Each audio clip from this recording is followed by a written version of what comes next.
सबसे पहली जो प्रॉपर्टी है हम बात करेंगे नेचुरल नंबर की, सेट ऑफ नेचुरल नंबर। इसकी जो सबसे अच्छी प्रॉपर्टी होती है वो है ये बेल ऑर्डर्ड सेट है। ये जो सेट है set of natural number n से रिप्रेजेंट करते हैं, और सेट ऑफ पॉजिटिव इंटीजर भी बोलते हैं, सेट ऑफ पॉजिटिव इंटीजर भी बोलते हैं। ये एक्चुअली में इसकी जो इम्पोर्टेंट प्रॉपर्टी है सेट ऑफ नेचुरल नंबर की वो है सबसे ज्यादा इम्पोर्टेंट कि ये बेल ऑर्डर्ड होता है।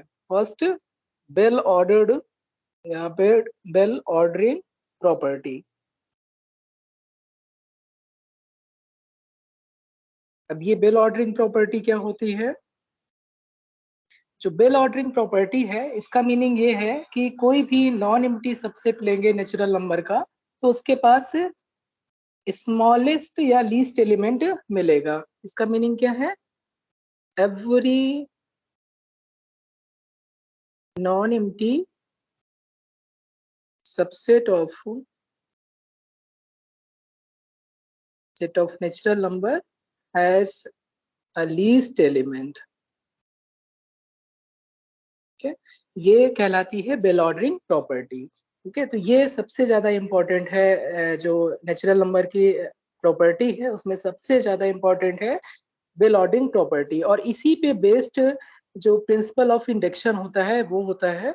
प्रिंसिपल ऑफ इंडक्शन दो तरीके से होता है। प्रिंसिपल ऑफ इंडक्शन बहुत बार हम यूज करते हैं प्रिंसिपल ऑफ इंडक्शन को जब हम मैथमेटिकल प्रूफ करना होता है। ठीक है, तो हम कई बार प्रिंसिपल ऑफ इंडक्शन का यूज करते हैं। उसके दो प्रिंसिपल ऑफ इंडक्शन दो तरीके का होता है। प्रिंसिपल ऑफ इंडक्शन फर्स्ट, अगर हम कहें कि let S be a subset of natural number n such that first one belongs to S, and second if K belongs to S then K plus 1 belongs to S, then S is equal to set of natural number। ये principal of induction का first form है। ठीक है, और second form दूसरा होता है। वो क्या है कि let S be a subset of natural number n such that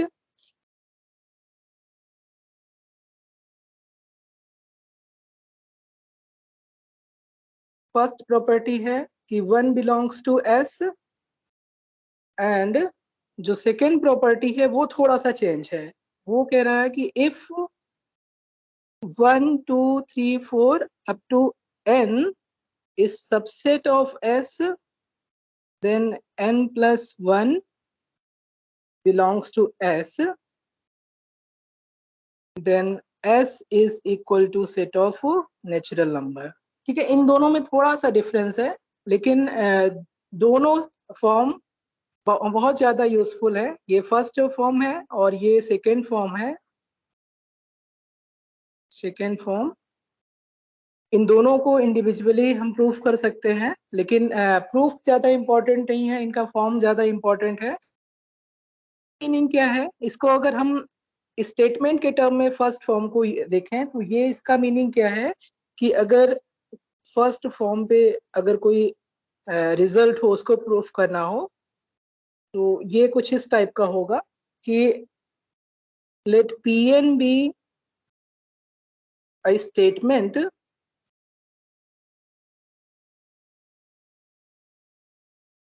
depend on n natural number। ठीक है, such that first p of 1 is true and second p of k+1 is true whenever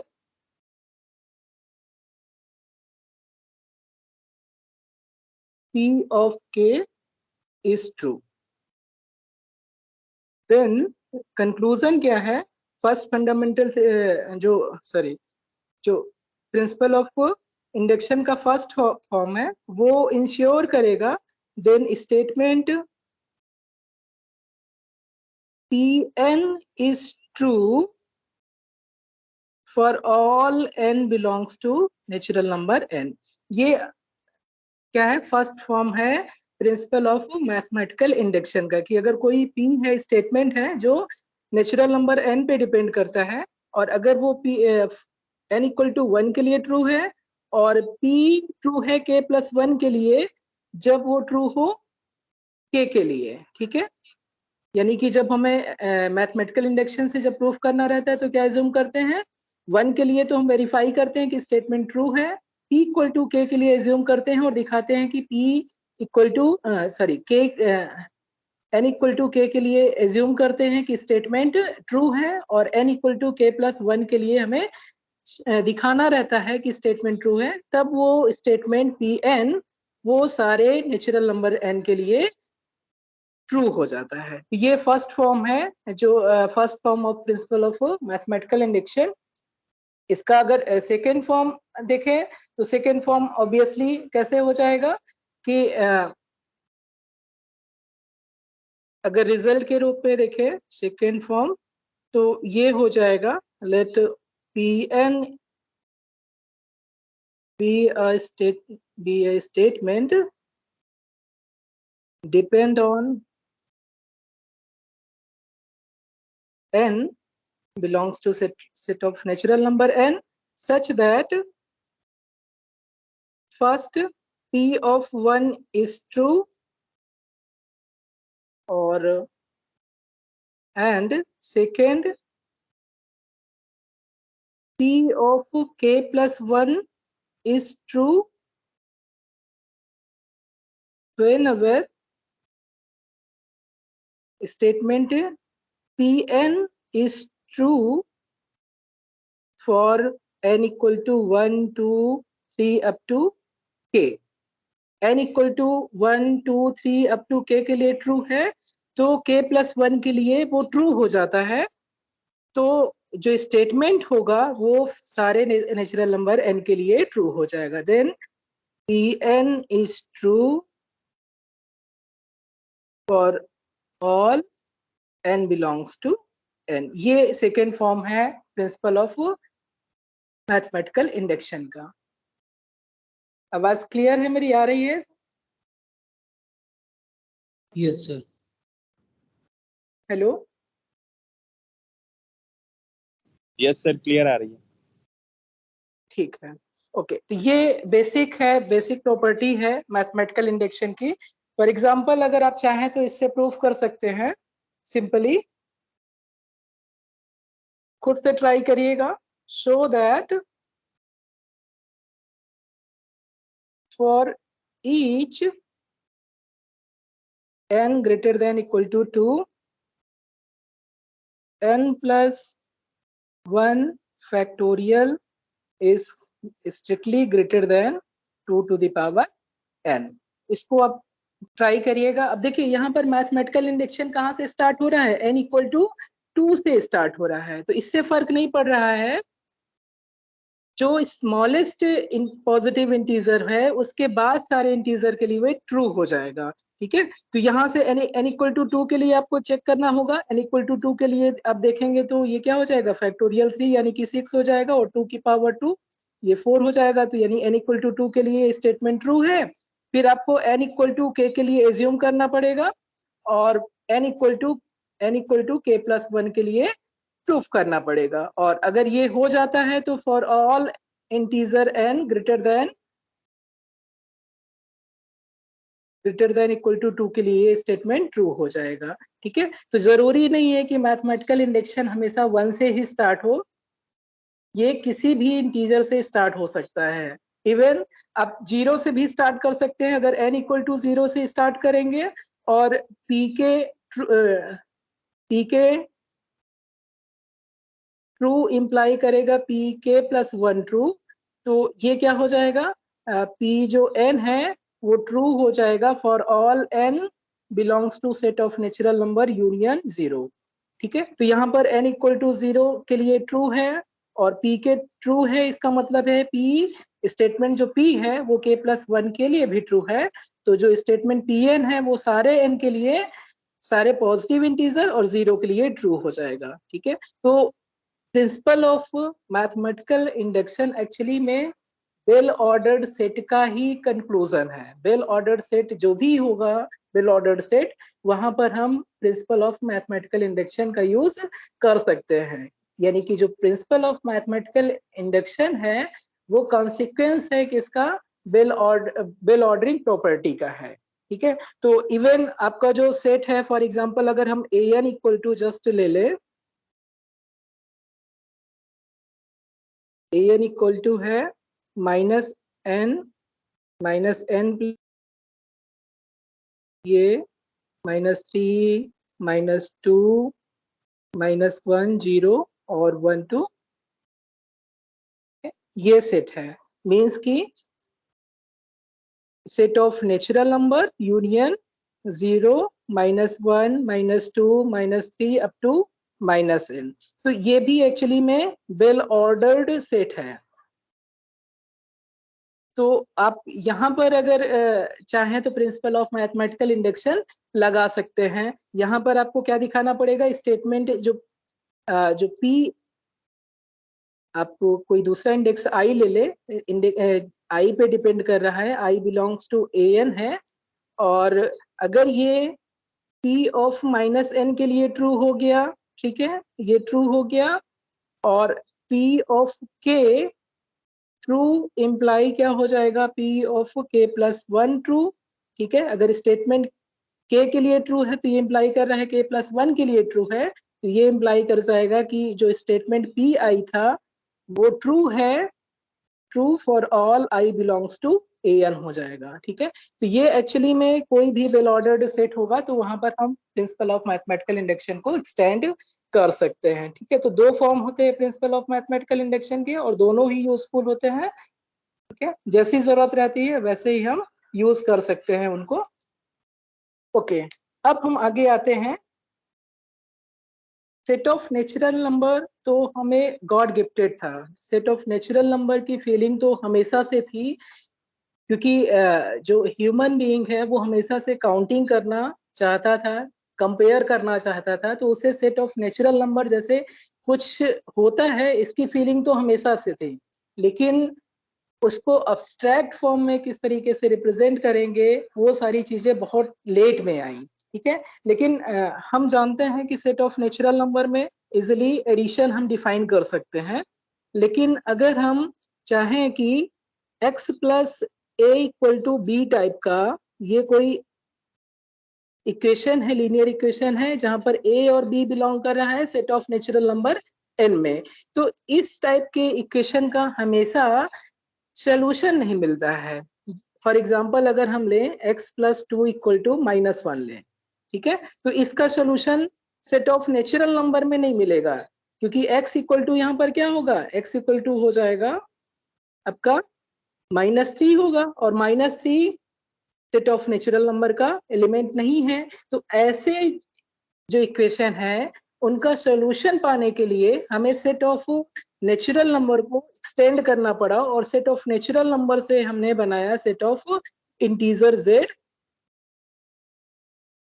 -3 -2 -1 0 1 2 3, ये set of integer है, set of integers.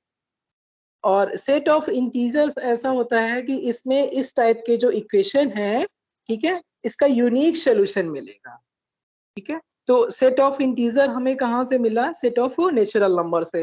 लेकिन set of integer भी ज्यादा बड़ा set नहीं है, क्योंकि उसमें भी इस टाइप के इक्वेशन का सॉल्यूशन नहीं मिलता है। But we don't have solution for every equation of the type ax equal to b, where a and b belongs to set of z. इस टाइप के इक्वेशन का सेट ऑफ इंटीजर में देखिए product define है, set of integer में product हम define कर सकते हैं, ओके, मल्टीप्लिकेशन डिफाइन है यहाँ पर, लेकिन इस टाइप की इक्वेशन का यहाँ पर हमेशा सोल्यूशन नहीं मिलता है। फॉर एग्जांपल अगर हम ले 2x equal to 1, 2x equal to 1 ले तो x ऐसा कोई भी there exist no x belongs to z such that 2x equal to 1 हो जाए। ऐसा कोई भी इंटीजर नहीं है जिसको 2 से मल्टीप्लाई करें तो वो 1 दे। तो इस टाइप की equation ax equal to b type के इक्वेशन का हमेशा सॉल्यूशन सेट ऑफ इंटीजर में नहीं मिलता है, इसलिए हमें इसको और एक्सटेंड करना पड़ेगा सेट ऑफ इंटीजर को। तो इसको एक्सटेंड करके हम सेट ऑफ रेशनल नंबर बनाते हैं, set of rational number, set of rational numbers, ठीक है। इसको हम Q से रिप्रेजेंट करते हैं, और Q को कैसे डिफाइन करते हैं? Q is by definition P upon Q, where P and Q belongs to set of integer Z and Q is non zero. ये आपका सेट ऑफ रेशनल नंबर है, ठीक है। तो ऑब्वियसली आप देख सकते हैं कि जो सेट ऑफ नेचुरल नंबर है वो सेट ऑफ इंटीजर का सबसेट है, और सेट ऑफ इंटीजर Q का सबसेट है, ठीक है। अब यहाँ पर Q में ax इक्वल टू b कोई भी इक्वेशन है, ax equal to b has unique solution for any pair AB belongs to Q where A is not equal to 0। अगर A 0 हो जाएगा तो जस्ट B इक्वल टू आपको 0 रखना पड़ेगा, वो इक्वेशन नहीं कहलाएगा, वो जस्ट आइडेंटिटी हो जाएगी। A इक्वल टू 0 रखेंगे तो लेफ्ट साइड 0 हो गया, तो B को आपको ट्रिवियली 0 ही रखना पड़ेगा। तो हम A को नॉन जीरो एज्यूम कर लेते हैं, तो इसका हमेशा एक इनवर्स इसका हमेशा एक यूनिक सोल्यूशन मिलेगा सेट ऑफ रेशनल नंबर में। तो set of rational number sufficiently large था, set of rational number sufficiently large set था। इसमें हम डिफाइन कर सकते हैं एडिशन, सब्सट्रैक्शन, मल्टीप्लिकेशन, डिवीजन, सारा कुछ डिफाइन था, ओके। लेकिन इसके बाद भी ये कुछ प्रॉपर्टी ऐसी थी जो यहाँ पर लैक हो रही थी। For example x into x को हम एक्स स्क्वायर लिखते हैं, लेकिन हमारे पास इस टाइप का जैसे x square plus 2 equal to 0 है। तो इस टाइप के इक्वेशन है, ये एक एग्जांपल है कि इस इक्वेशन का कोई भी solution set of rational number में नहीं मिलता है। तो इनफैक्ट अगर एक्स स्क्वायर प्लस पी कर दे, जहां पर p प्राइम है, कोई भी प्राइम है, p equal to just prime number है, तो इसका कोई भी सॉल्यूशन नहीं मिलेगा रेशनल नंबर में।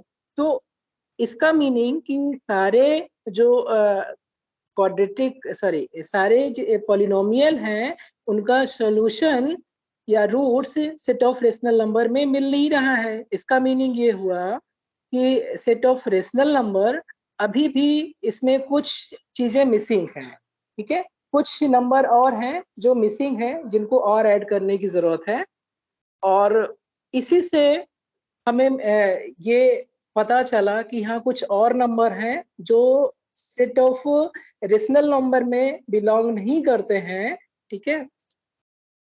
ये तो कॉम्प्लेक्स नंबर हो जाएगा। अगर हम x square minus 2 equal to 0 ले तो इससे हमें क्या मिलेगा? इसका सोल्यूशन हमें पता है x इक्वल टू √2 होता है, और ये क्या होता है? ये Q में बिलोंग नहीं करता है, ठीक है। तो ये एक रियल नंबर है, ठीक है, रियल नंबर है, लेकिन सेट ऑफ रेशनल नंबर में बिलोंग नहीं करता है। तो इसका मीनिंग ये है कि set of rational number still sufficiently large set नहीं है। लार्ज सेट है compare to set of natural number, set of integer, लेकिन इसके बाद भी कुछ ऐसे क्वाड्रेटिक पॉलिनोमियल हैं या जस्ट पॉलिनोमियल हैं जिसके roots set of rational number में नहीं होते हैं। तो इसके लिए हमें इसको और एक्सटेंड करना पड़ा, लेकिन उसको दूसरी तरीके से एक्सटेंड करते हैं।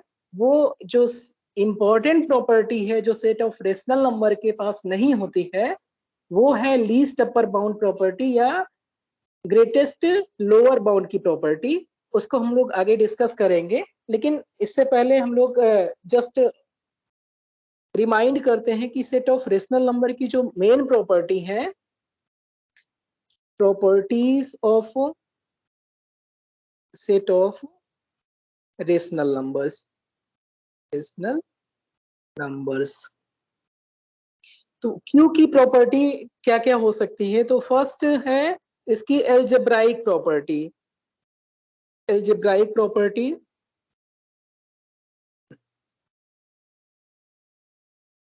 ऑफ क्यू, ठीक है।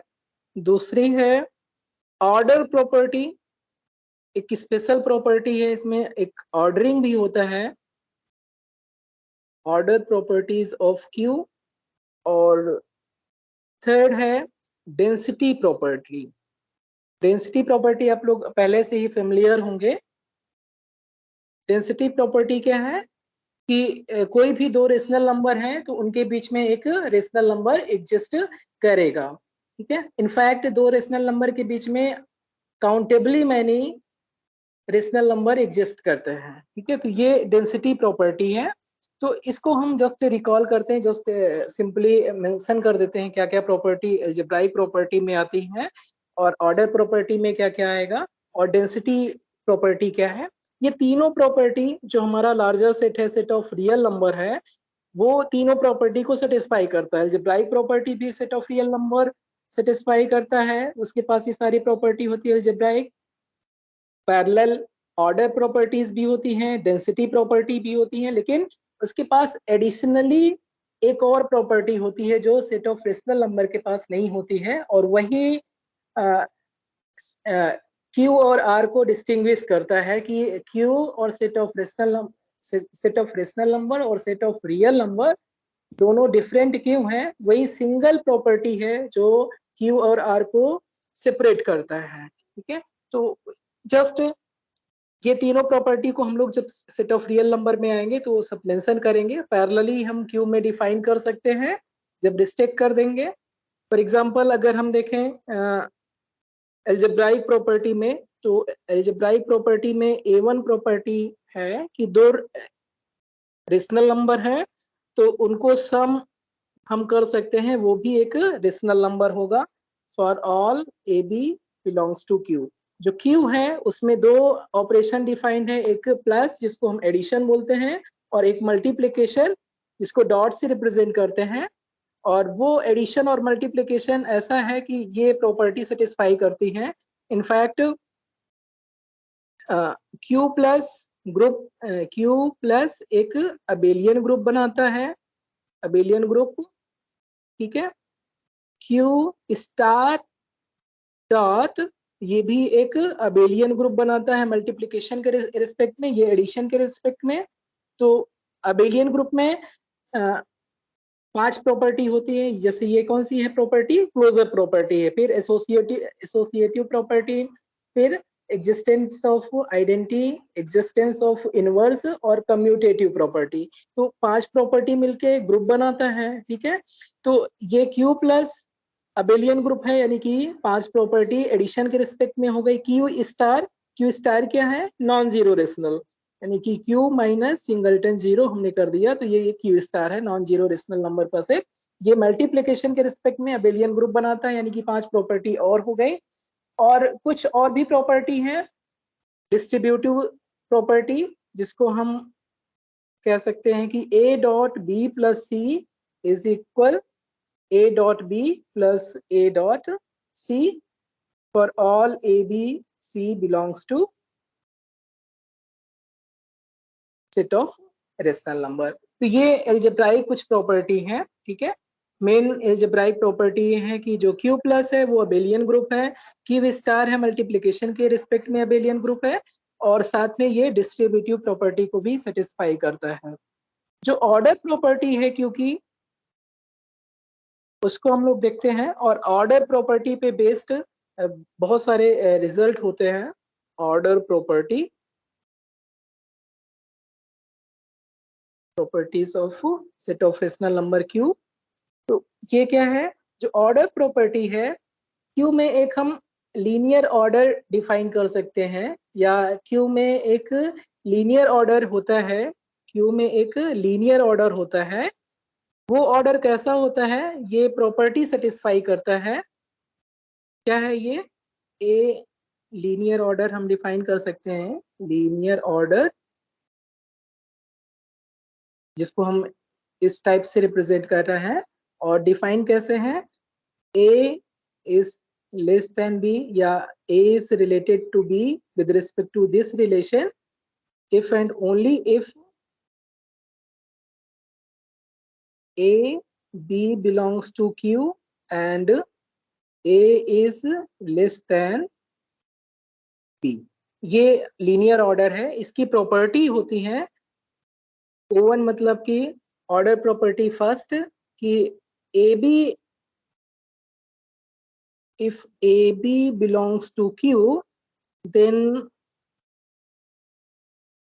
एक प्रॉपर्टी सेटिस्फाई होगी, then exactly one of the following is true. इसको हम लोग लॉ ऑफ ट्राइकोटॉमी भी बोलते हैं, लॉ ऑफ ट्राइकोटॉमी। ये क्या है कि अगर दो नंबर हैं, सेट ऑफ रेशनल नंबर के दो एलिमेंट हैं, तो या तो a लेस देन b होगा, या a इक्वल टू b होगा, या b लेस देन a हो जाएगा। ठीक है, यही तीनों प्रॉपर्टी सेटिस्फाई हो सकती है, इसके अलावा और कुछ भी नहीं हो सकता है। ठीक है, दूसरी प्रॉपर्टी है कि a लेस देन b हो, a लेस देन b हो and b less than c हो। ये इंप्लाई कर जाएगा कि a लेस देन c है for all a b c belongs to q। ये ट्रांजिटिव प्रॉपर्टी है। थर्ड, अगर a लेस देन b है तो ये इंप्लाई करेगा कि a plus c less than b plus c for all a b c belongs to q। ठीक है, और लास्ट प्रॉपर्टी है कि a लेस देन b हो एंड c एक पॉजिटिव नंबर है, पॉजिटिव रेशनल नंबर है, तो ये इंप्लाई करेगा कि a इंटू सी, ठीक है, is less than b into c for all a b c belongs to q। ठीक है, तो ये चार प्रॉपर्टी हैं जो ऑर्डर प्रॉपर्टी में आती हैं। इन्हीं से हम सारे रेशनल नंबर की ऑर्डर से रिलेटेड सारी प्रॉपर्टी को हम प्रूफ कर सकते हैं, सारे रिजल्ट्स को हम वेरीफाई कर सकते हैं, प्रूफ कर सकते हैं। लास्ट अब हम आते हैं डेंसिटी प्रॉपर्टी। इस पे बेस्ड हम लोग कुछ क्वेश्चंस करेंगे। ये एक्चुअली में हम इनसे इतने ज्यादा फेमिलियर हैं इन प्रॉपर्टी से कि कभी एक्चुअली में मैथमेटिकली कैसे डिफाइन होती है प्रॉपर्टी, इसके बारे में कभी सोचते ही नहीं है। हम जस्ट इन सारी प्रॉपर्टी को यूज हमेशा करते हैं, लेकिन ये एक्चुअली में ये अब्स्ट्रैक्टली कैसे डिफाइन होती हैं ऑर्डर प्रॉपर्टी, हम उसकी बात कर रहे हैं। ये सारी चीजें हम यूज करते हैं डेली लाइफ में, जब भी मैथमेटिक्स में कैलकुलेशन करते हैं तो हमेशा हम यूज करते हैं, लेकिन हम यहाँ पर सिर्फ बात कर रहे हैं किसकी, कि ये एक्चुअली में डिफाइन कैसी होती है, इसकी बात कर रहे हैं।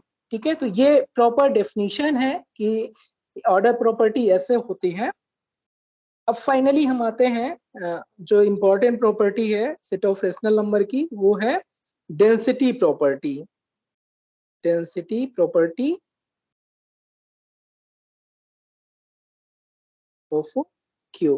तो डेंसिटी प्रॉपर्टी ये है कि अगर दो रेशनल नंबर है, if x and y are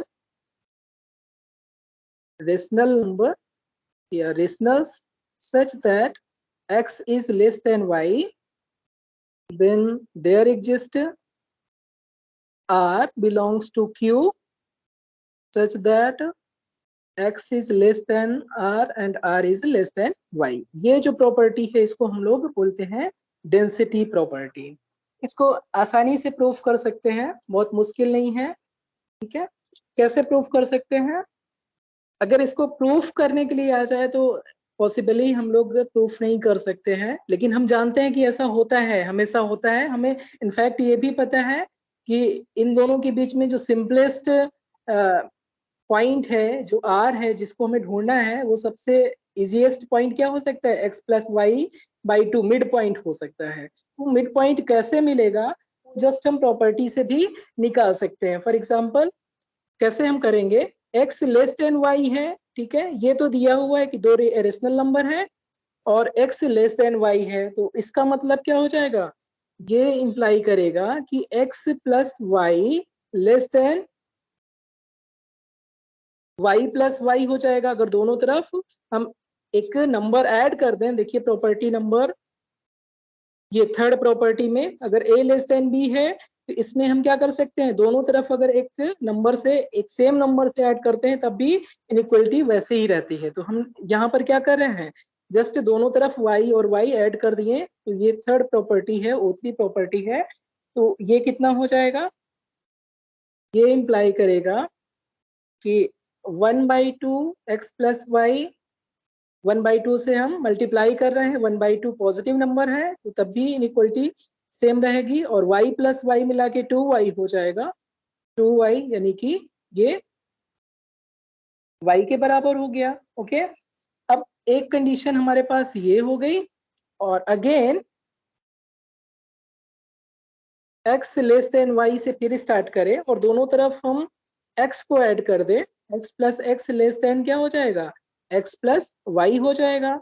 ये फिर से ओथी प्रॉपर्टी है, और ये क्या हो जाएगा? 2x less than x plus y, और फिर अगेन हम 1/2 से मल्टीप्लाई कर दें, 1/2 into 2x less than 1/2 x plus y हो जाएगा। ये प्रॉपर्टी O4 है,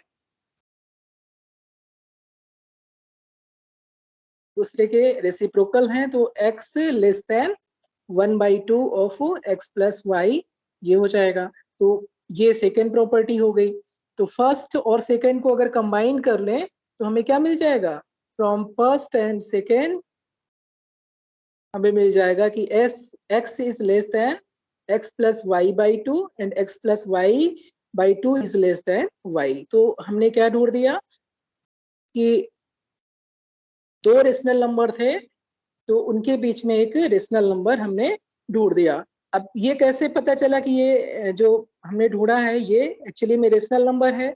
क्यों? क्योंकि एक्स वाई रेशनल नंबर है, तो एडिशन प्रॉपर्टी से एक्स प्लस वाई बिलोंग करेगा कहाँ पर? क्यू में, मीन्स दो रेशनल नंबर का सम रेशनल नंबर होगा, और दो रेशनल नंबर का प्रोडक्ट भी रेशनल नंबर होता है, 1/2 और x प्लस वाई, ये दोनों क्या है? रेशनल नंबर है। ये भी रेशनल नंबर, ये भी रेशनल नंबर, तो दोनों का प्रोडक्ट रेशनल नंबर हो जाएगा। तो हमने क्या ढूंढ दिया? एक रेशनल नंबर ढूंढ दिया।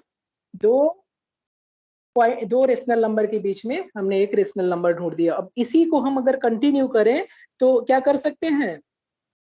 अगर हम x प्लस वाई को बाई टू को नाम दे दें, ये x11 नाम दे दें, तो ऐसे ही हमें क्या मिल जाएगा? x लेस देन x11 है, तो इनके बीच में एक और पॉइंट मिल जाएगा, एक रेशनल नंबर मिल जाएगा, यानी कि x12 मिल जाएगा, ऐसा कि जो ये प्रॉपर्टी सेटिस्फाई करेगा।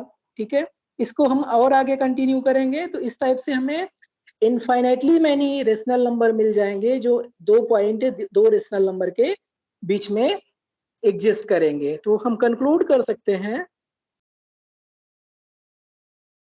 There exist infinitely many rational numbers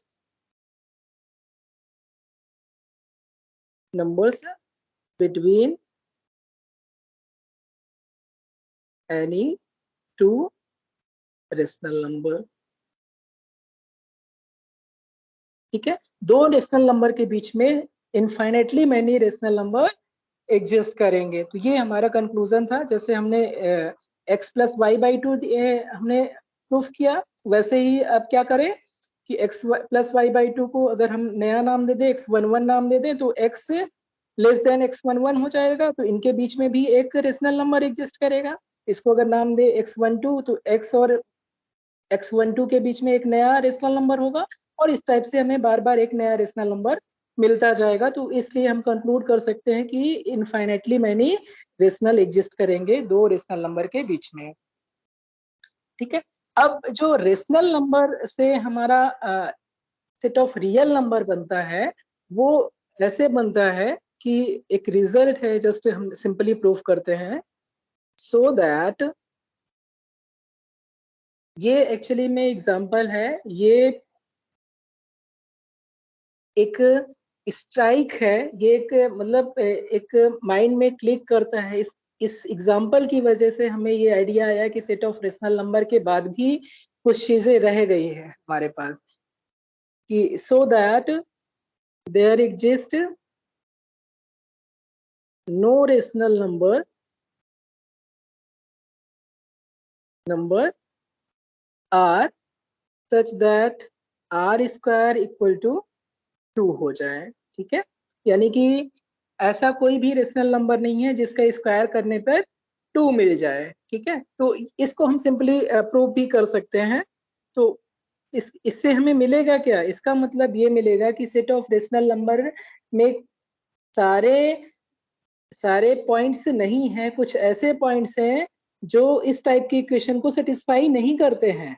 ठीक है, यानी कि सेट ऑफ रेशनल नंबर में इस टाइप के इक्वेशन का सोल्यूशन नहीं मिल रहा है। इसका मीनिंग है सेट ऑफ रेशनल नंबर को और लार्ज किया जा सकता है। ये इंपॉर्टेंट कंक्लूजन है जो यहाँ से निकलेगा कि set of rational number sufficiently large है, लेकिन स्टिल हम इसे और एक लार्जर सेट में अपग्रेड कर सकते हैं, क्योंकि इसमें कुछ ऐसे इक्वेशन हैं जिनका solution set of rational number में नहीं मिलता है। ठीक है, तो हमेशा आगे बढ़ने के लिए कोई ना कोई आपके पास एग्जाम्पल होना चाहिए, या कुछ ना कुछ ऐसी प्रॉब्लम होना चाहिए जिसका सोल्यूशन उस लेवल पे ना मिले, तभी आप नेक्स्ट लेवल में जाते हैं। ठीक है, तो यहाँ पर ये प्रॉब्लम थी जिसकी वजह से हम सेट ऑफ रेशनल नंबर को अपग्रेड करने की या उसको और लार्जर सेट में एक्सटेंड करने की बात सोचना स्टार्ट कर दी है। तो इसको प्रूफ करना बहुत आसान है। सपोज कि एज्यूम कर लेते हैं कि एक रेशनल नंबर एग्जिस्ट कर रहा है। सपोज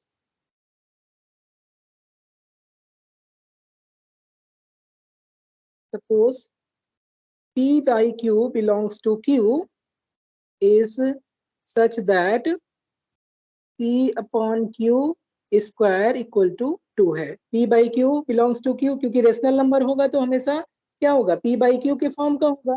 यहाँ पर जस्ट हम एक ही चीज मेंशन करेंगे कि P और Q हमने ऐसा लिया है कि जो इसका GCD है वो कितना है, 1 है। ठीक है, मीन्स कि जैसे 2/4 है, इसको 2/4 ना लिख के हम क्या लिखेंगे, 1/2। मीन्स P और Q में कुछ भी कॉमन नहीं हो। ठीक है, अपने लोएस्ट फॉर्म में हो दोनों, जो कॉमन है उनको हम कैंसिल कर दे रहे हैं, ऐसे नंबर हैं। ठीक है, ऐसा रेशनल नंबर है जिसमें न्यूमरेटर और डिनोमिनेटर में कुछ भी कॉमन नहीं है, और उसका स्क्वायर करने पे 2 हो जा रहा है। तो हम देखिए कैसे कंट्राडिक्शन कर रहे हैं। यहां से क्या मिल जाएगा, ये इंप्लाई करेगा P square equal to 2 times Q square हो जाएगा। ये अब ये इंप्लाई करेगा क्या, कि जो पी स्क्वायर है is even, P square even हो गया। ये इंप्लाई क्या कर जाएगा कि पी इज इवन। अगर कोई स्क्वायर है किसी नंबर का, वो इवन है, तो डेफिनेटली वो नंबर इवन ही होगा, तभी उसका स्क्वायर इवन हो सकता है। तो P इवन हो जाएगा तो हम क्या कर सकते हैं, we can write P equal to just 2k। P equal to अगर 2k रख दें तो ये कितना हो जाएगा, यहां से मिल जाएगा, ये हो जाएगा 2k square equal to 2q square. और यहां से क्या हो जाएगा, 2k square equal to q square हो जाएगा। तो ये कंक्लूड करेगा कि क्यू स्क्वायर यहाँ से 2 टाइम्स मल्टीपल हो गया एक नंबर के क्या है, एक कोई भी इंटीजर ही होगा, ठीक है, क्योंकि पी और क्यू, पी बाई क्यू हमने कहाँ एज्यूम किया था, क्यू में, तो ऑब्वियसली पी और क्यू क्या है, सेट ऑफ इंटीजर होंगे, इंटीजर के कोई ना कोई होंगे। तो क्यू स्क्वायर क्या हो गया, क्यू स्क्वायर इज इवन, क्योंकि ये मल्टीपल ऑफ 2 हो गया, तो ये क्यू स्क्वायर इवन हो गया, तो ये इंप्लाई करेगा Q is also even, even integer हो गया। तो हमें क्या मिल गया, P एंड Q both are even integer, और ये पॉसिबल नहीं है।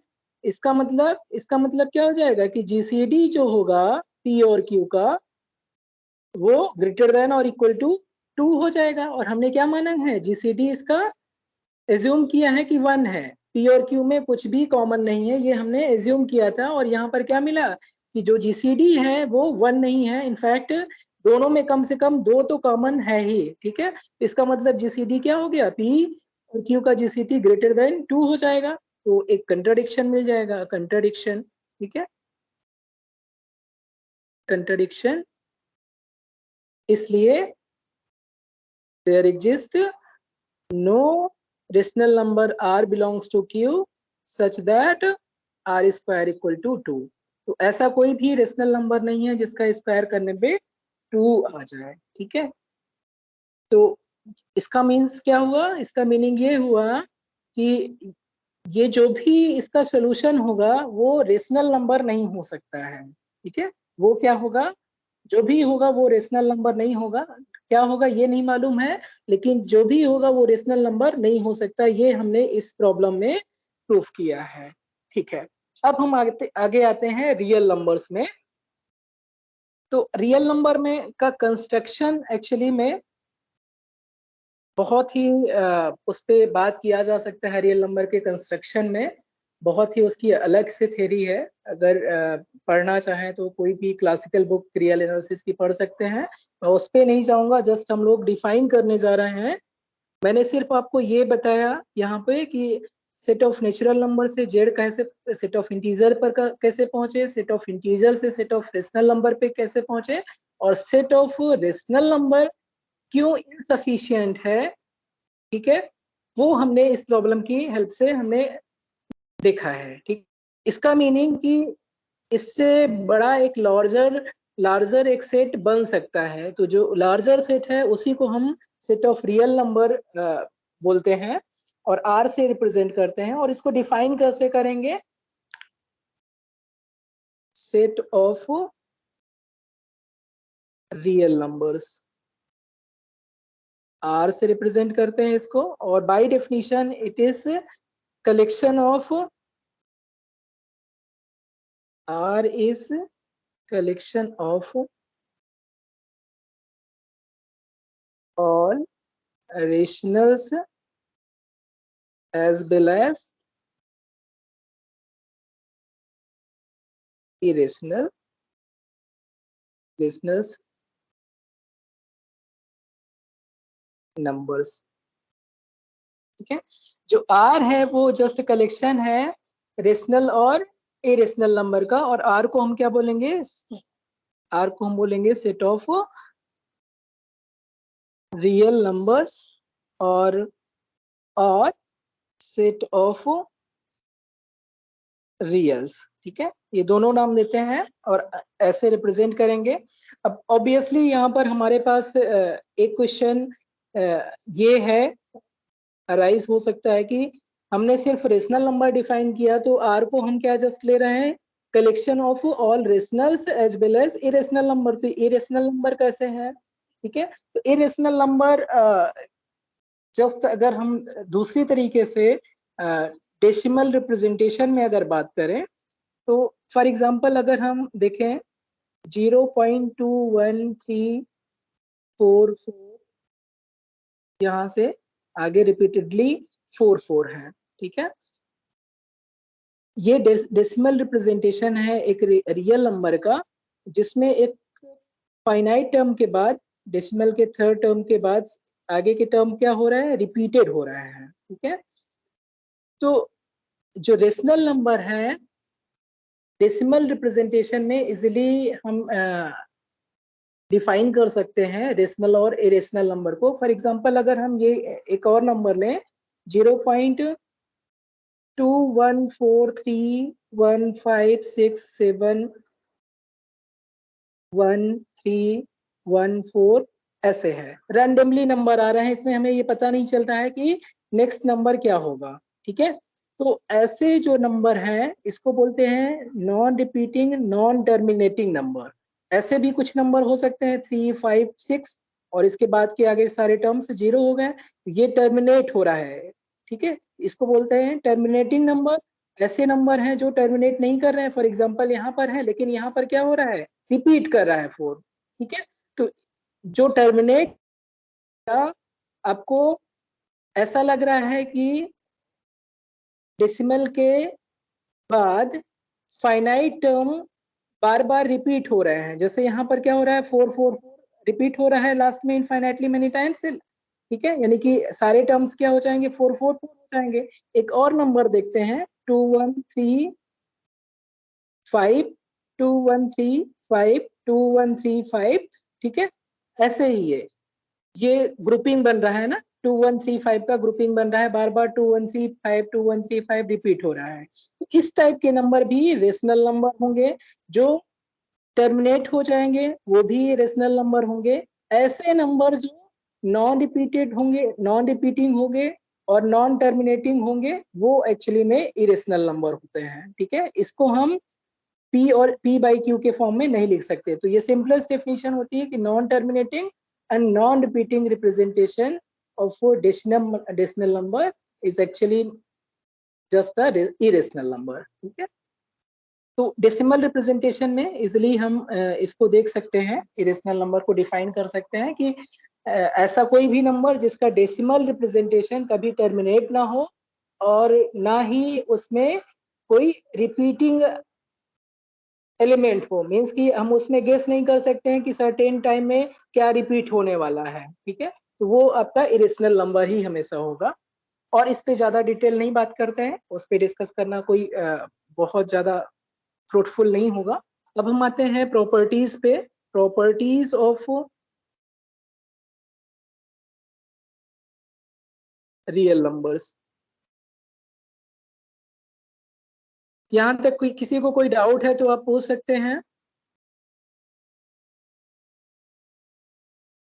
हेलो, किसी को अगर डाउट है तो पूछ सकते हैं, नहीं आगे बढ़े हम।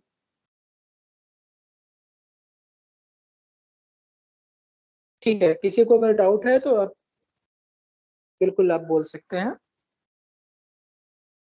तो इसमें भी सिमिलरली वही है, एल्जेब्राइक प्रॉपर्टी तो जैसे मैंने मेंशन भी किया था कि एल्जेब्राइक प्रॉपर्टीज तो सिमिलर रहेंगी सेट ऑफ रेशनल नंबर की तरह। Algebraic properties of R. ठीक है, दूसरा order property, order properties of are,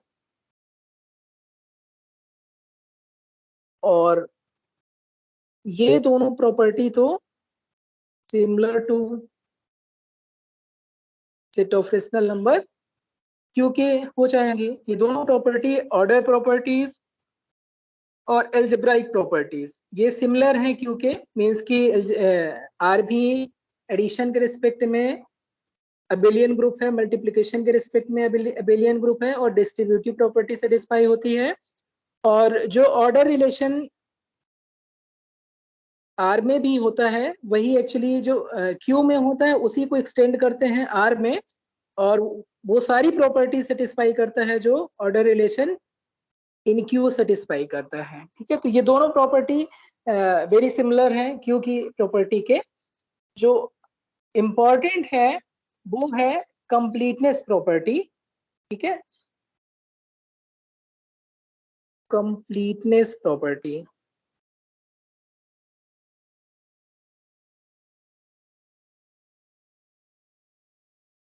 completeness property ये ऐसी प्रॉपर्टी है जो सेट ऑफ रेशनल नंबर के पास नहीं है।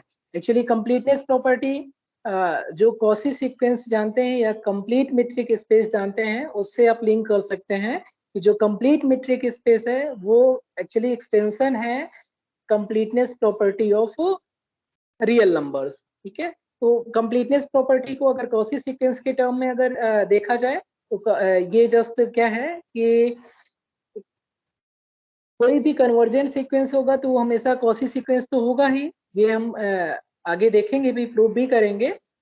और ऐसा स्पेस जिसमें हर एक कॉशी सीक्वेंस कन्वर्ज कर जाए उसको बोलते हैं कंप्लीट स्पेस। तो जो सेट ऑफ रियल नंबर की जो प्रॉपर्टी है वो यही है कि आर में कोई भी कॉशी सीक्वेंस होगा तो हमेशा कन्वर्ज करेगा, लेकिन क्यू के पास ये प्रॉपर्टी नहीं होती है।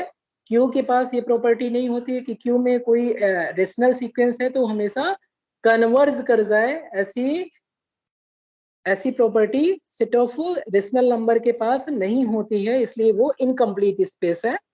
और जो क्यू का कंप्लीशन है वो एक्चुअली में आर है। ठीक है, तो अगर आप कभी देखना चाहें कहीं पर कि कैसे हम क्यू से आर को पाते हैं, तो just completion of rational number Q search करिए तो आपको कुछ आइडिया गूगल से मिल जाएगा।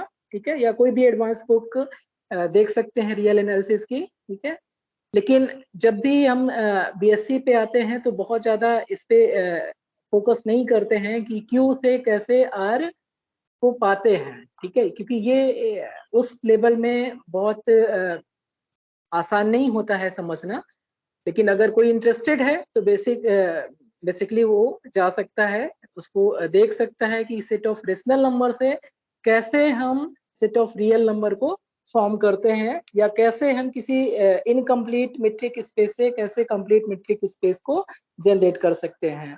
ठीक है, जो फोर्थ प्रॉपर्टी है ये है आर्किमिडियन प्रॉपर्टी।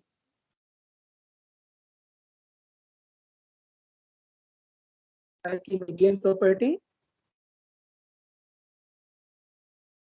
ये भी बहुत ही इंपॉर्टेंट प्रॉपर्टी है, और इस पे बेस्ड हम लोग कुछ क्वेश्चन देखेंगे और इसका कॉन्सिक्वेंस क्या हो सकता है उस पे भी बात करेंगे।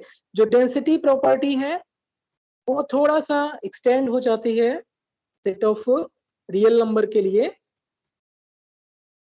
ठीक है, तो हम तीसरे से बात करेंगे कंप्लीटनेस प्रॉपर्टी से, क्योंकि ऑर्डर और एल्जेब्राइक प्रॉपर्टी तो वेरी सिमिलर है क्यू के, तो उस पे हम बात नहीं करेंगे। ठीक है, और कंप्लीटनेस प्रॉपर्टी पे हम आते हैं। तो कंप्लीटनेस प्रॉपर्टी के लिए हमें, चूंकि अभी हम लोग नहीं जानते हैं कि सीक्वेंस क्या होते हैं, कॉशी सीक्वेंस क्या होते हैं, तो इसलिए हम कॉशी सीक्वेंस के फॉर्म में कंप्लीटनेस को नहीं यहाँ पर प्रूफ करने जा रहे हैं। हम डिस्कस करने जा रहे हैं completeness property of R in form of least upper bound या सुप्रीमम, और ग्रेटेस्ट लोअर बाउंड जिसको हम इन्फीमम नाम देते हैं। ठीक है, तो इसके टर्म में हम डिस्कस करने जा रहे हैं। तो इसके लिए सबसे पहले हम एक डेफिनेशन देखते हैं कि let S be subset of R, a real number u is said to be an upper bound of S if x belongs to S implies x is less than equal to u। ठीक है, और x is less than equal to u for all x belongs to S। तो हम बोलेंगे कि जो u है ये क्या है, अपर बाउंड है, एक अपर बाउंड है, ये क्या है, अपर बाउंड है। तो क्लियरली ये चीज तो क्लियर है, clearly any real number greater than u is also an upper bound for s। अगर u अपर बाउंड है तो u से बड़ा कोई भी नंबर लें, कोई भी रियल नंबर लेंगे तो भी एक अपर बाउंड होगा ऑब्वियसली। ठीक है, इसका मीनिंग क्या हुआ कि कोई सेट के लिए अगर एक अपर बाउंड एग्जिस्ट कर रहा है तो उसके पास अनकाउंटेबली मैनी अपर बाउंड से एग्जिस्ट करेंगे। This implies if S has an upper bound, then it has uncountably many upper bounds। Simple है। लोअर बाउंड कब बोलेंगे? A real number L is said to be lower bound for S if X belongs to S implies L is less than equal to X, or L is less than equal to X for all X belongs to S। ठीक है, तो हम L को क्या बोलेंगे? अगर ऐसी condition satisfy कर रहा है L, यानी कि L X S के सारे एलिमेंट से क्या है? छोटा है या बराबर है, तो वो क्या कहलाएगा? Lower bound. ठीक है, लोअर बाउंड कहलाएगा। तो एक चीज तो क्लियर है कि clearly lower bound is always less than lower bound of a set S is always less than or equal to upper bound of S। ठीक है, लोअर बाउंड हमेशा क्या होगा? अपर बाउंड से छोटा होगा या बराबर होगा, बड़ा कभी नहीं हो सकता है अपर बाउंड से। ये चीज क्लियर है। ठीक है, फॉर एग्जांपल अगर हम देखें सेट S को कंसीडर करें 1/n, n belongs to set of natural number. ठीक है, और ये किसके बराबर है? ये जस्ट 1, 1/2, 1/3, 1/4 ये सेट है। ठीक है, इनफाइनाइट सेट है। तो इसका जो लोअर बाउंड है L इक्वल टू, अगर हम कहें -1, L equal to -1 is a lower bound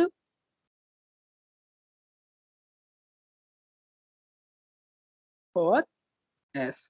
ठीक है, हमने यहाँ पर यूज किया है लोअर बाउंड, क्योंकि हमें मालूम है कि लोअर बाउंड और अपर बाउंड ऐसे हैं कि अगर एक एग्जिस्ट करेगा तो डेफिनेटली वो इनफाइनाइटली मैनी एग्जिस्ट करेंगे। ठीक है, तो इनफैक्ट अनकाउंटेबली मैनी एग्जिस्ट करेंगे। ठीक है, तो हमेशा हम वर्ड दी यूज नहीं करते हैं, अ यूज करते हैं, मीन्स कि इसके अलावा भी दूसरे हो सकते हैं। For example L equal to अगर हम 0 देखें, ठीक है, इज आल्सो लोअर बाउंड। ठीक है, ये प्रॉपर्टी सेटिस्फाई कर रहा है, लोअर बाउंड की प्रॉपर्टी सेटिस्फाई कर रहा है, क्योंकि 0 is always less than equal to 1/n for all n belongs to set of natural number. तो 0 क्या हो जाएगा? लोअर बाउंड हो जाएगा बाय डेफिनेशन। ठीक है, u इक्वल टू अगर हम ले लें 1 ले लें, ठीक है, तो ये क्या हो जाएगा? u equal to 1 and upper bound हो जाएगा।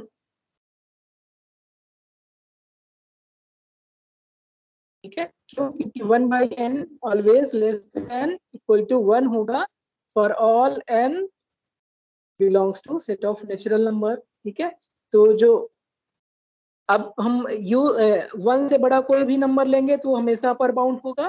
ठीक है, लेकिन एक चीज तो क्लियर है कि 1 से छोटा कोई भी नंबर लेंगे तो वो अपर बाउंड नहीं रह जाएगा इसके लिए। ठीक है, ऐसे ही अगर हम 0 से बड़ा कोई नंबर लेते हैं, 0 से बड़ा कोई भी रियल नंबर लेंगे तो वो लोअर बाउंड नहीं रह जाएगा इस सेट S के लिए। ठीक है, तो जैसा हमने देखा कि लोअर बाउंड अगर एग्जिस्ट करेंगे तो वो अनकाउंटेबली मैनी होंगे, और अपर बाउंड अगर एग्जिस्ट करेगा किसी सेट के लिए तो वो भी अनकाउंटेबली मैनी होंगे। तो अब हम बात कर सकते हैं कि जो लोअर बाउंड है उन सब में जो सबसे बड़ा हो, ठीक है, उसको हम नाम देते हैं ग्रेटेस्ट लोअर बाउंड या इन्फीमम नाम देते हैं, ठीक है। और जो अपर बाउंड है, जितने भी अपर बाउंड है उनमें जो सबसे छोटा है उसको हम लोग बोलते हैं लोएस्ट अपर बाउंड, ठीक है, या स्मॉलेस्ट अपर बाउंड, और उसी को लीस्ट अपर बाउंड बोलते हैं या सुप्रीमम बोलते हैं, ठीक है। तो उस पे हम लोग आते हैं।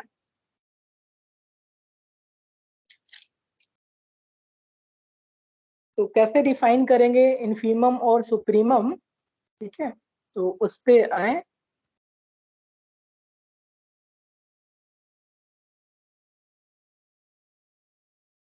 तो डिफाइन करते हैं, पहले हम सुप्रीमम डिफाइन करें। सुप्रीमम और इन्फीमम दोनों डिफाइन करने के लिए हमें लोअर बाउंड अपर बाउंड मालूम होना चाहिए। और एक चीज और भी यहाँ पर हम डिफाइन कर सकते हैं, मेंशन कर सकते हैं। A set is a subset of R is said to be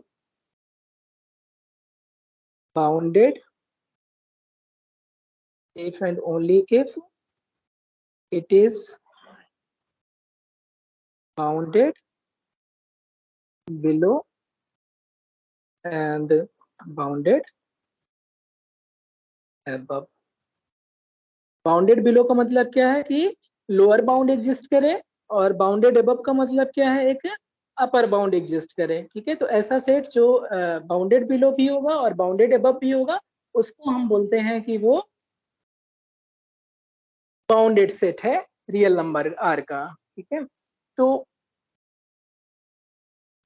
हम लोग आते हैं डेफिनेशन पे सुप्रीमम की।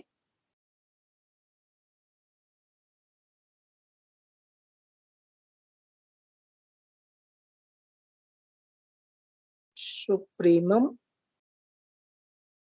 या लीस्ट अपर बाउंड, नाम से भी क्लियर हो रहा है कि जो अपर बाउंड है उनमें सबसे जो लीस्ट है उसी को हम नाम देते हैं कि सुप्रीमम, ठीक है। सुप्रीमम से बेहतर है कि आप लीस्ट अपर बाउंड के नाम से इसको याद रखें। दोनों अगर याद रखते हैं तो ज्यादा अच्छा है, क्योंकि लीस्ट अपर बाउंड में इसकी प्रॉपर्टी भी मेंशन है। अपर बाउंड होना चाहिए और अपर बाउंड में सबसे लोएस्ट अपर बाउंड होना चाहिए या लीस्ट अपर बाउंड होना चाहिए।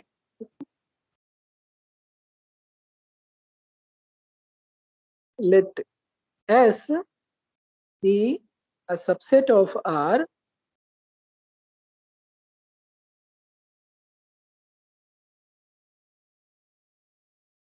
if S is bounded above,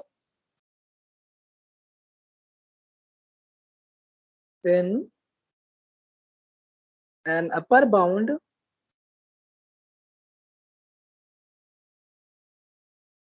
of S is called the supremum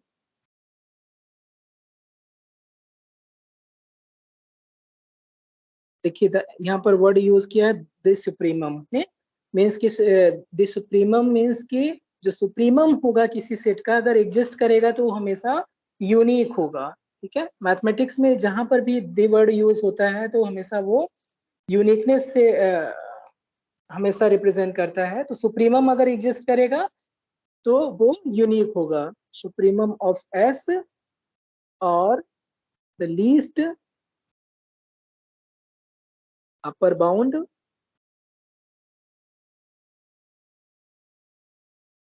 of S if it is less than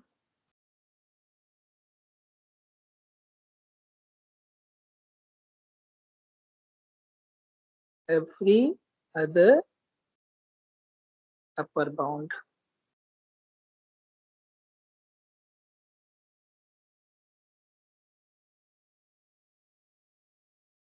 तो डेफिनेशन क्या हुई सुप्रीमम की कि उसको क्या होना चाहिए, एक ऐसा अपर बाउंड जो बाकी सारे अपर बाउंड से क्या हो, लेस हो। ठीक है, कोई भी दूसरा अपर बाउंड अगर हम देख रहे हैं तो उससे उस अपर बाउंड को छोटा होना पड़ेगा, जिसको हम सुप्रीमम बोल रहे हैं। ठीक है, इसको कैसे हम कह सकते हैं कि और equivalently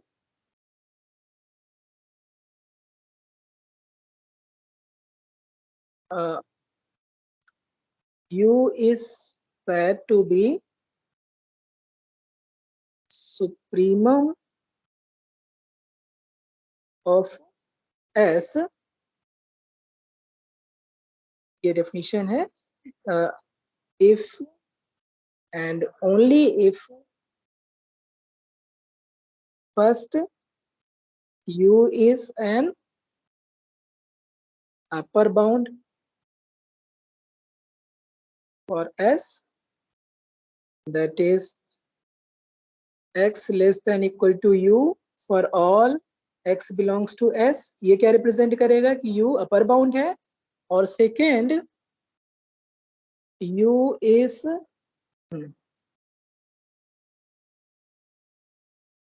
if B is another upper bound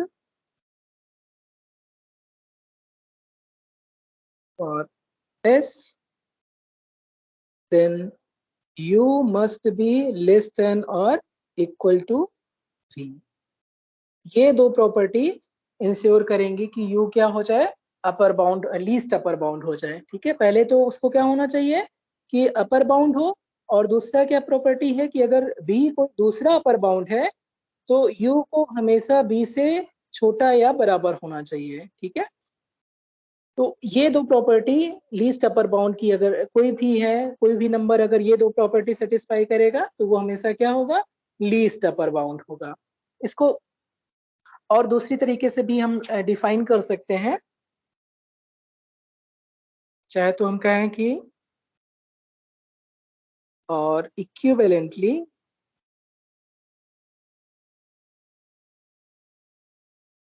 कैसे, लेट एस बी, ये सारी चीजें तो रहेंगी ये,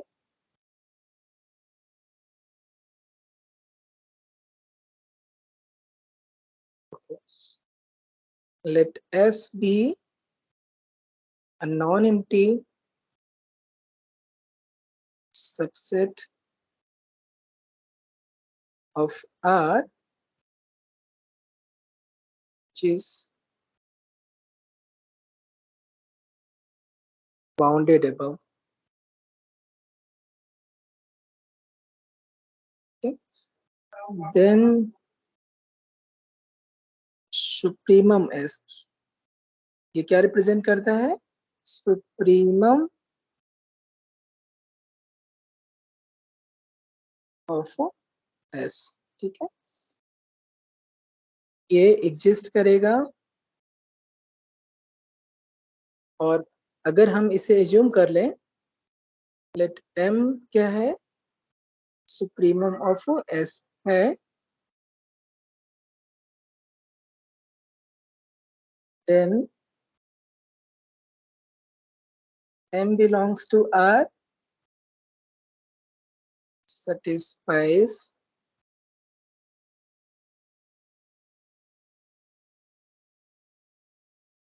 the following conditions.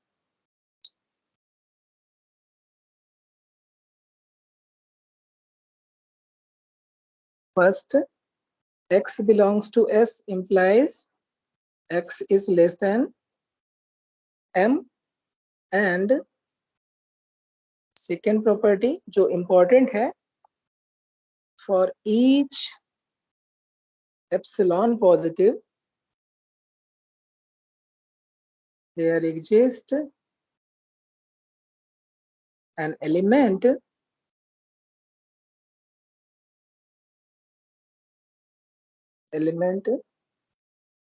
y जो डिपेंड करेगा इस एप्सिलॉन में, कहाँ पर होगा, S में, such that M minus epsilon is less than y and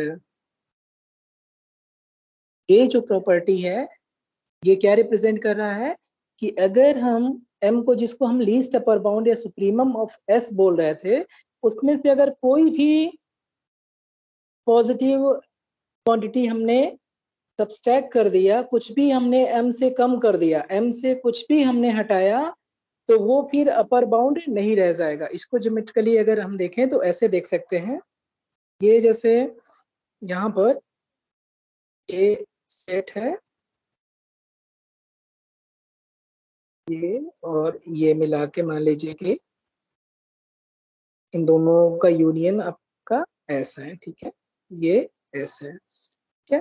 तो इसके बाद के जितने भी नंबर हैं, चाहे यहाँ पर हो चाहे ये नंबर, ये सारे क्या हो जाएंगे, ये क्या रिप्रेजेंट करेंगे, यहाँ से ये सारा कुछ जितने भी नंबर हैं ये अपर बाउंड हो जाएंगे, ठीक है। और ये जो रहेगा यहाँ पर, ये लीस्ट अपर बाउंड हो जाएगा, ठीक है।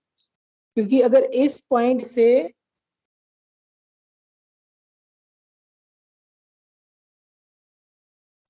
से छोटा कोई भी हमने लिया, मान लीजिए कि यहाँ पर लिया, तो ये फिर अगर इस पॉइंट को कंसीडर करें, लीस्ट अपर बाउंड से कुछ भी हमने कम किया, तो फिर ऑब्वियसली एस के एलिमेंट कुछ एग्जिस्ट कर जाएंगे जो ये प्रॉपर्टी को सेटिस्फाई करेंगे, ठीक है।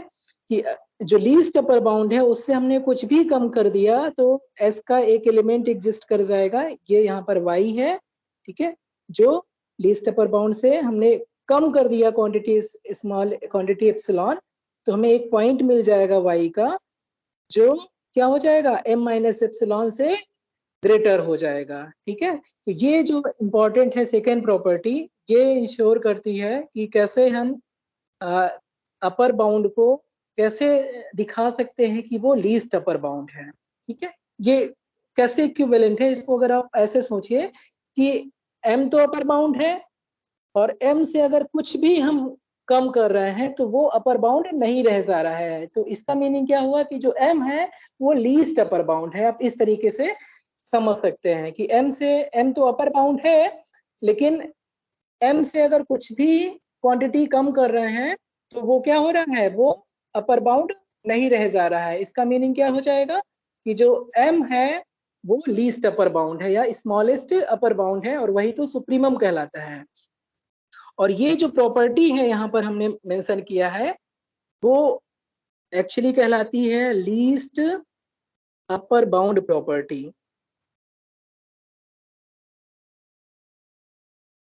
प्रॉपर्टी ऑफ आर, ये क्या है लीस्ट अपर बाउंड प्रॉपर्टी, कि अगर एस कोई भी नॉन एम्प्टी सबसेट हो जो कि बाउंडेड एबव हो, सिर्फ क्या हो, बाउंडेड एबव हो, तो हमेशा उसके पास लीस्ट अपर बाउंड होगा। यही प्रॉपर्टी कहलाती है लीस्ट अपर बाउंड प्रॉपर्टी, और यही प्रॉपर्टी है जो कंप्लीटनेस के इक्विवेलेंट है, जिसको हम बोलते हैं कंप्लीटनेस प्रॉपर्टी ऑफ आर, ठीक है। और यही प्रॉपर्टी है जो set of rational number Q के पास नहीं होती है, जिसकी वजह से हमें उसको और एक larger set of real number में एक्सटेंड करना पड़ता है।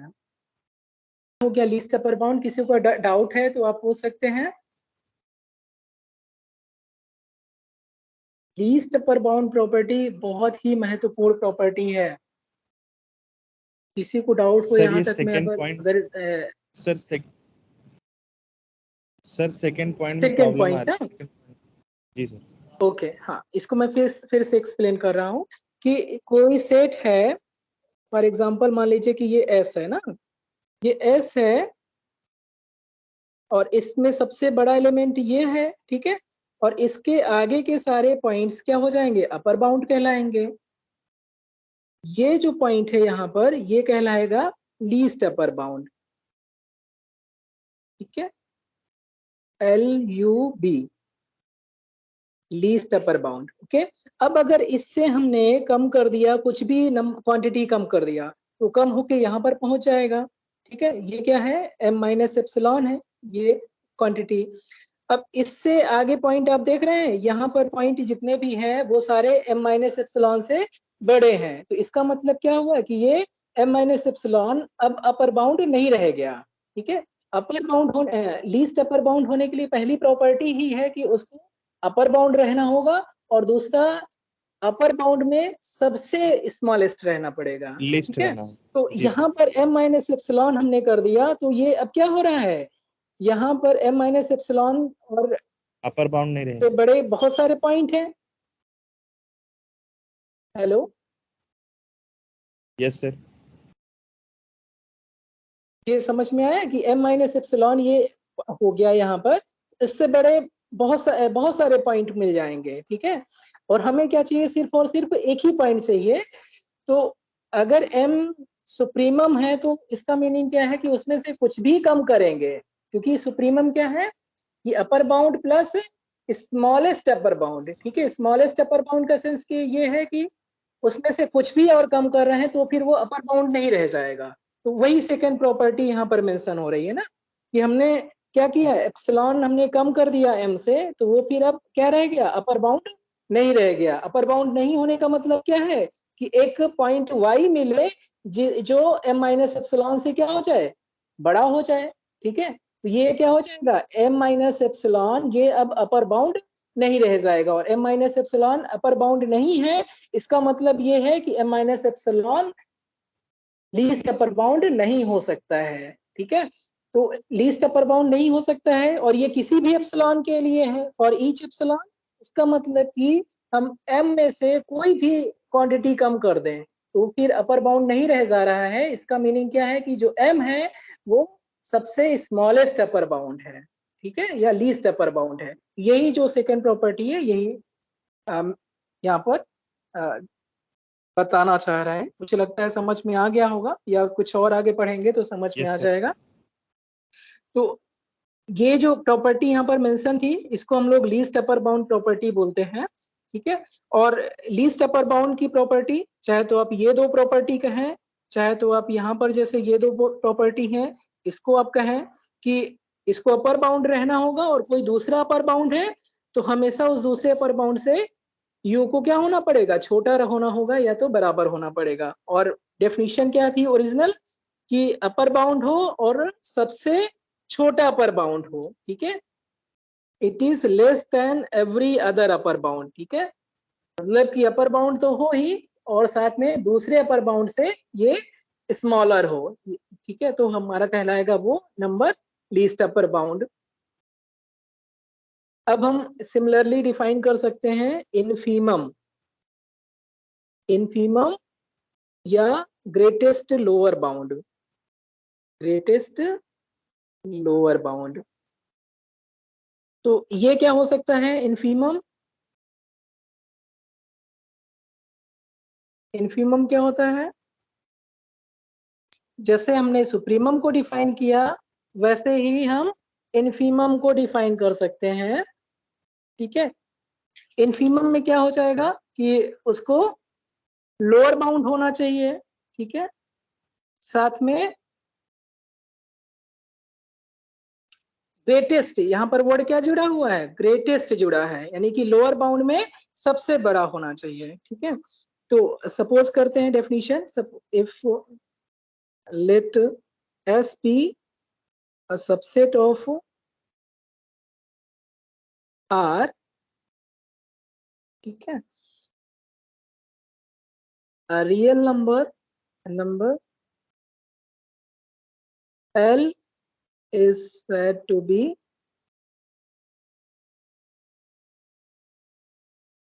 infimum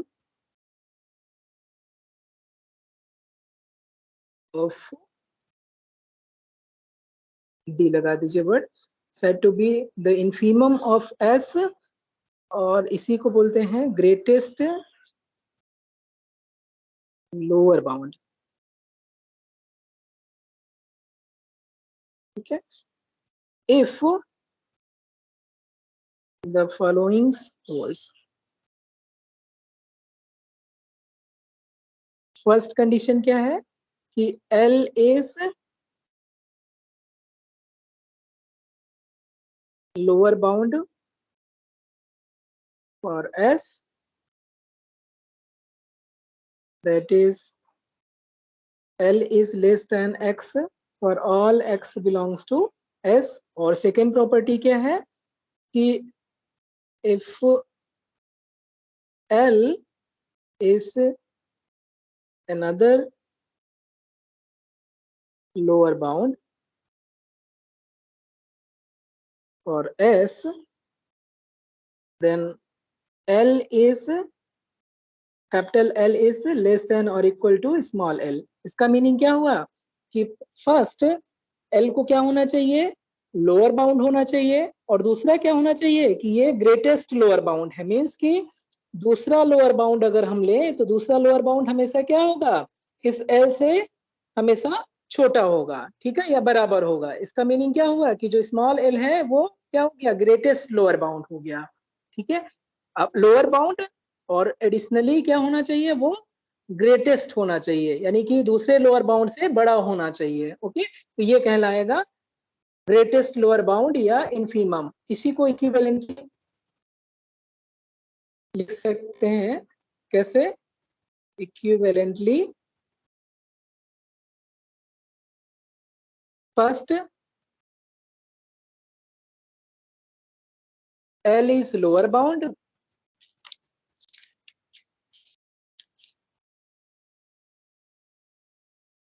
L is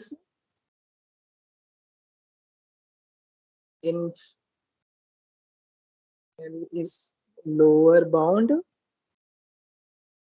for S, implies L is less than X for all X belongs to S। ये तो कंडीशन होना ही पड़ेगा।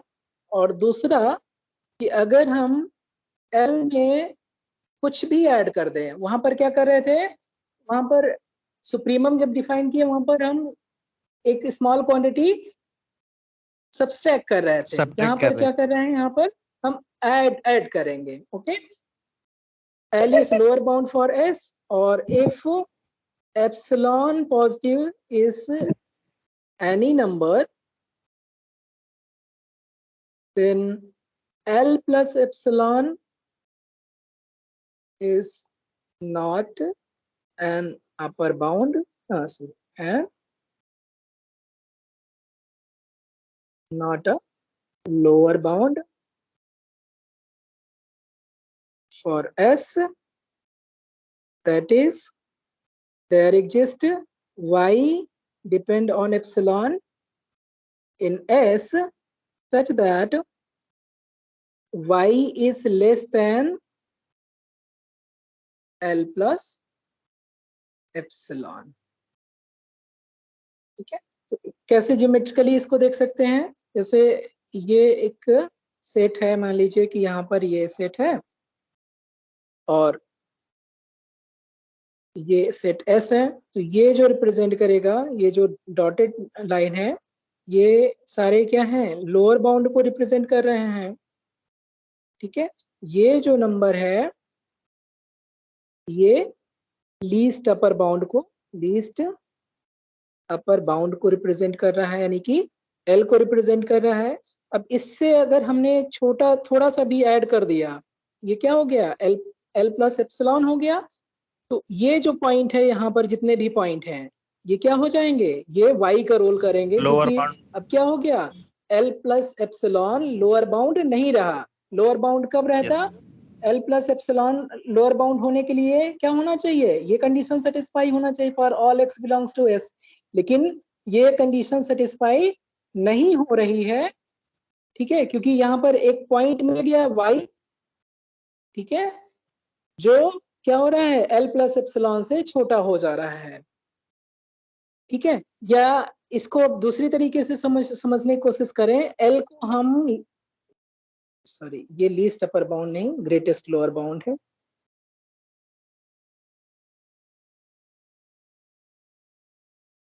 ग्रेटेस्ट लोअर बाउंड का सेंस क्या है, लोअर बाउंड हो और साथ में वो ग्रेटेस्ट हो। ठीक है, यानी कि लार्जेस्ट लोअर बाउंड हो, उसी को हम इन्फीमम बोलते हैं। तो लार्जेस्ट होने का सेंस ये है कि अगर उसमें और कुछ एप्सिलॉन ऐड कर दें तो वो फिर क्या रहेगा, ग्रेटेस्ट लोअर बाउंड नहीं रहेगा, ठीक है। एल प्लस इप्सिलॉन क्या हो जा रहा है यहाँ पर, ग्रेटेस्ट लोअर बाउंड नहीं रह रहा है, इसकी वजह से क्या हो जाएगा, वो एल ग्रेटेस्ट लोअर बाउंड हो जाएगा, ठीक है। एल में कुछ भी ऐड कर देने से वो ग्रेटेस्ट लोअर बाउंड नहीं रह जा रहा है। सेकेंड प्रॉपर्टी क्या रिप्रेजेंट कर रही है कि अगर हम एप्सिलॉन ऐड कर दिया एल में तो फिर एल प्लस एप्सिलॉन क्या हो जा रहा है, लोअर बाउंड नहीं रह जा रहा है, ठीक है। इसका मीनिंग क्या है कि जो एल था वो ग्रेटेस्ट लोअर बाउंड था, ठीक है। तो ये जो सेकेंड प्रॉपर्टी है ये इंपॉर्टेंट है। फर्स्ट तो क्या जस्ट लोअर बाउंड को रिप्रेजेंट करेगा कि एल लोअर बाउंड होना चाहिए, और जो सेकेंड प्रॉपर्टी है ये इंपॉर्टेंट है, जो ये इंश्योर करेगा कि एल है वो ग्रेटेस्ट लोअर बाउंड है, ठीक है।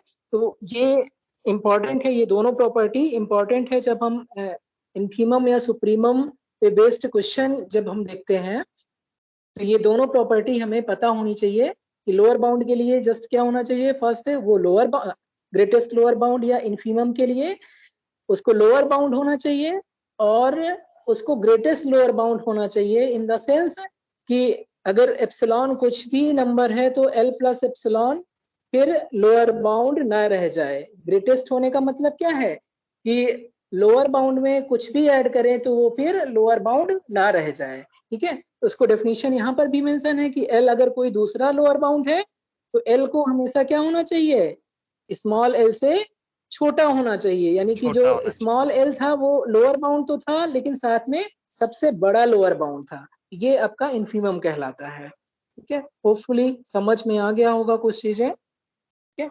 अब कुछ प्रॉपर्टी होती है लोअर बाउंड और इन्फीमम की जो कि हम लोग कल डिस्कस करेंगे।